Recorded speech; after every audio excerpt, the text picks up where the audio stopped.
Zach LaVine. The Chicago Bulls are off to a pretty poor start. They're 4-8 to start the season. They haven't been off to the best start yet. To be honest with you, it seemed like it was, a doomed thing from the beginning of the season. But at this point, it seems like they want to kind of rid themselves of this new core and maybe switch it up and change their direction.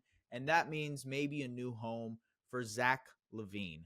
LaVine is a very good player, in my opinion. I think he is a stud offensively. He can score in multiple ways. Some people would say he's a 3-level scorer, has his flaws as a defender and playmaker. But I think given in the right situation and the right circumstance, Lauren, he can be a very, very useful player to a very good team. But his contract is massive. He has 4 years left, $40 million pretty much every single year. You can go ahead and look at it like how it breaks down throughout the rest of the 4 years, but it's a pretty chunky contract.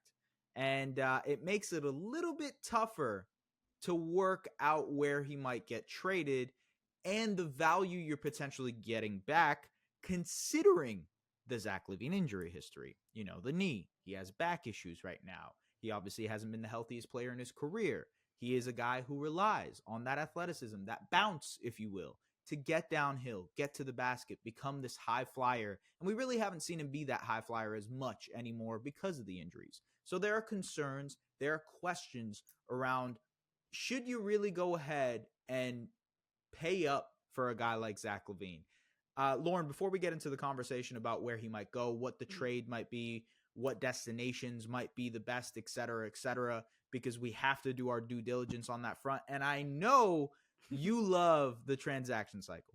I do love it. But I do want to ask you, where are you on LaVine in general? Yeah, it's a loaded question. You mentioned his positives and maybe some of his negatives. But one thing that I do kind of keep coming back to when I'm looking at situations like this, when you're not talking about a Bradley Beal or a Damian Lillard, or where it almost feels like you don't even have to worry about the dollar value, which isn't quite correct, but you get what I'm saying. With Zach, it's much more of a conversation. But when you look at the top tier players in the league right now and the supermax extensions that they're getting and the annual value being closer to $60 million for those top tier number one guys, Zach LaVine, obviously, most would agree, is not that. So 40 million compared to the 60 million, like, do you feel like you would get enough with Zach? 40 million compared to the 60 million. Again, there's a little bit of flawed logic there, but especially when you're trying to construct your finances. But I think that necessarily just throwing the overpaid or overrated or whatever on him isn't necessarily super fair, because I don't think we've seen him in a situation where he could be a number 3 or a number 2, or just exactly what that looks. I mean, I guess right now he's a number 2, but I think on a true, we're competing and we're in a position to actually go somewhere and competing.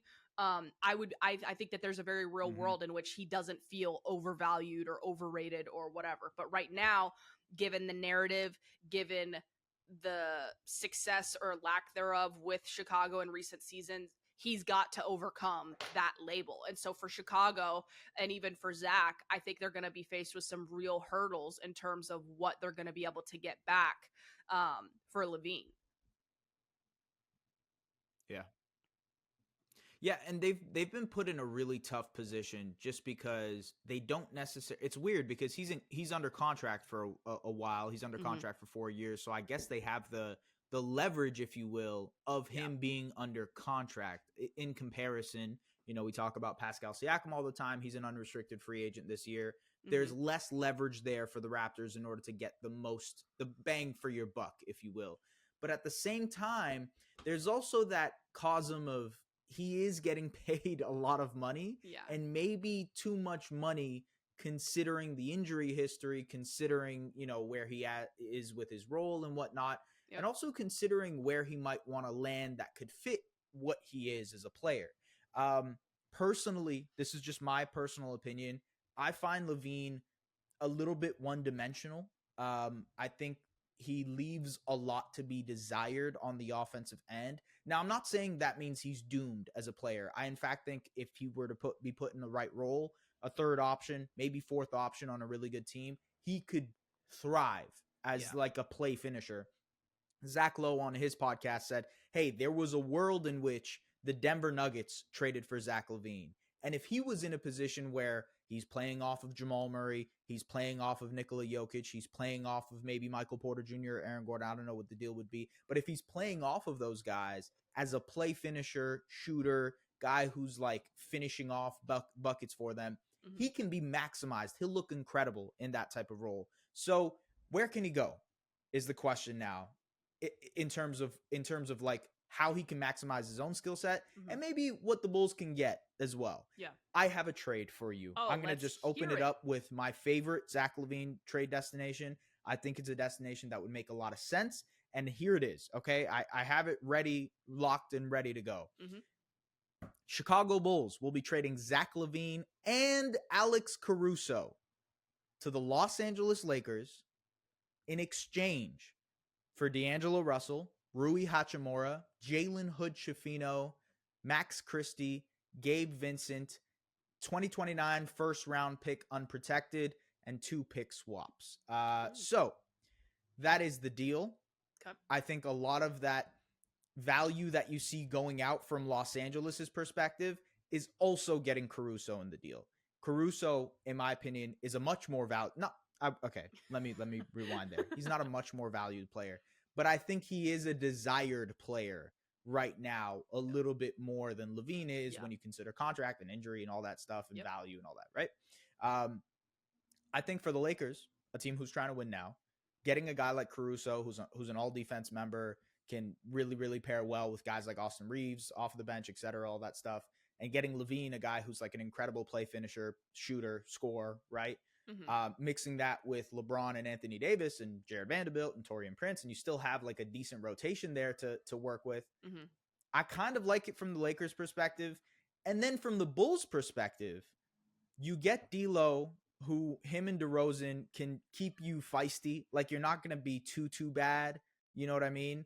And I think Rui can be an interesting fit there. You get a couple of different prospects in Max Christie and Jalen Hood-Schifino, and you get 3 picks as well. Yeah. So in terms of value back for those guys, I feel like it's pretty good given all the things I just labeled about LaVine and his concerns. And so what do you think about the Lakers side of things? Yeah, I mean, if they could find a way to get LaVine and Caruso, I think it'd be a huge win for the Lakers. And if I'm being completely honest, I do expect the Lakers to end up with Zach LaVine. I just do, even though I don't think that they have the best package to offer. I think for Chicago here, I mean, on top of the picks that you mentioned, getting multiple guys, especially to sort of, I don't want to say reset the deck because they have a lot of interesting young prospects right now already, but none of them have really popped. And so I think bringing in sort of even some new guys and giving Rui an opportunity to be in a larger role even could bode really well for them. I would be curious to see if they were to try and get Austin Reeves in there or what that ends up looking like, but I will not be surprised at all if any combination or any individual, Zach LaVine, Alex Caruso, or DeMar DeRozan end up in a Lakers jersey. Follow hosts at Just S. Barahini on all socials and at The Lauren Gunn on Twitter. The Objective Basketball Podcast, delivering the NBA to you like no other.